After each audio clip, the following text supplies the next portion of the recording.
Хавалаздан өзіңе тиесілі ақшаны сұрап жақсы істедің дейді. Саған тиесілі затты беремін десе, онда сенікі дұрыс болғаны ғой. Кімді айтсаң сол келеді дегенде міне қара өзі де хабарласып жатыр дейді. Бахап айтады, саған фирманы беретін болдым, ақшаңды әкеп бер дейді. Дұрыс шешім қабылдадыңыз, атамыздан қалған не дегенмен мирас қой дей бергенде Вахап телефон тұтқасын қоя салады. Яков оны Фратқа білдірмейді. Күйеу балаға сәлем айтыңыз деп өзімен өзі телефонмен сөйлесіп отырады. Мен өзіме тиесілі затымды алдым дейді, енді сенің кезегің. Сен өзіңе тиесілі ақшаларды алып қана қоймай, ана қонақ үйдің жартысын сұра дейді. Бірінші сол ақшаларды алып алайын, қалғанын көре жатамыз дейді Фрат. Вахап Девранға хабарласып, Якубқа фирманы бергенін, одан түскен ақшаны Фратқа беріп құтылатынын айтады. Девран менімен ақылдаспай неге олай жасайсың дейді әкесіне. Енді қайтейін, шотымызда ақша қалмапты, мәшине алам дедің, одан кейін әйеліме үй алам дедің, ақшалардың бәрін өзің емес пе құртқан дейді. Сен оған ақшаны оңай бере салдың ғой дейді Девран. Мен білмейтін тағы бір мәселе бар ма деп әкесіне сұрайды. Әкесі жоқ дейді. Фидан мен Зылиха Азизе мен Девранды шығарып салып тұрған кезде көшеден өтіп бара жатқан Керем мен Букетті көріп қалады. Букет Фиданды көріп, мына қыз кеше сенің үйінде жүрген, екеуің танысыңдар ма деп сұрайды. Сен мені өтірік алдап не істеп жүрсің дейді. Қайта сен өтірік айттың, әкем де шешем де жоқ деп едің, анаң бар екен, неге оны жасырдың дейді. Айтсам айтқан шығармын, сенің не шаруаң бар, бұдан былай менен де үйімнен де анамнан да аулақ жүр, әйтпесе сені оңдырмаймын дейді. Ал Букет Зылихаға Жүсіптің қызы екенсің ғой дейді. Мен Жүсіпті баяғыдан танимын, оны жақсы білемін, араларында бір мәселе туындаса маған кел шешіп беремін дейді.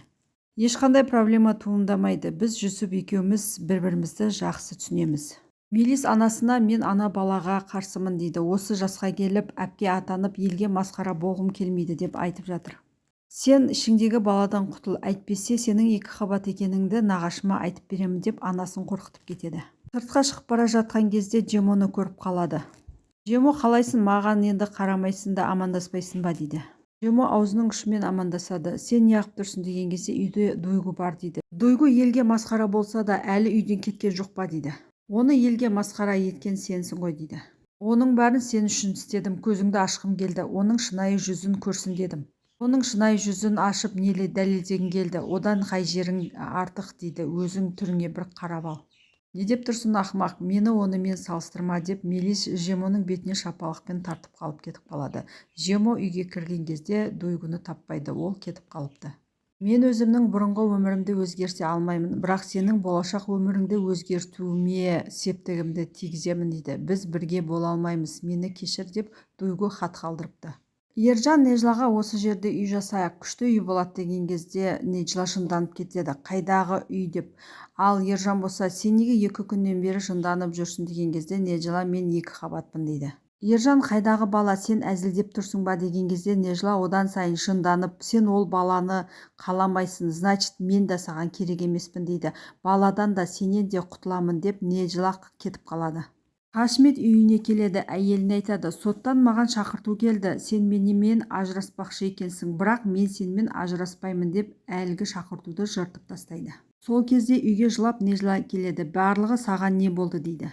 Нежланың ізінен Ержан жүгіріп келеді, сен әзілдеген шығарсың, мені тастамашы өтінем деп оған жалына бастайды. Маған бала да керек, сен де керек деген кезде барлығы Нежланың 2 қабат екенін біліп қояды. Ремзия Нежланың 2 қабат екенін естігенде есінен танып қалады. Фрат Вахаппен кездесуге келеді. Вахап бір чемодан ақшаны беріп, мынаған қол қойда, бұл жерден қараңды батыр дейді. Фрат ақшасын алып алады, бірақ менде саған тағы да бір мәселе бар дейді. Сен менің анамды танитын шығарсың, кезінде 2 қабат қылып оны қуып жіберіпсің. Өлерінде анам маған бар шындықты айтып берді дейді. Мен де сенің ұлыңмын, мен де алазбын дейді. Өзіме тиесілі барлығын алуға келдім дейді. Вахаптың әйелі бұл сөздердің барлығын естіп қояды.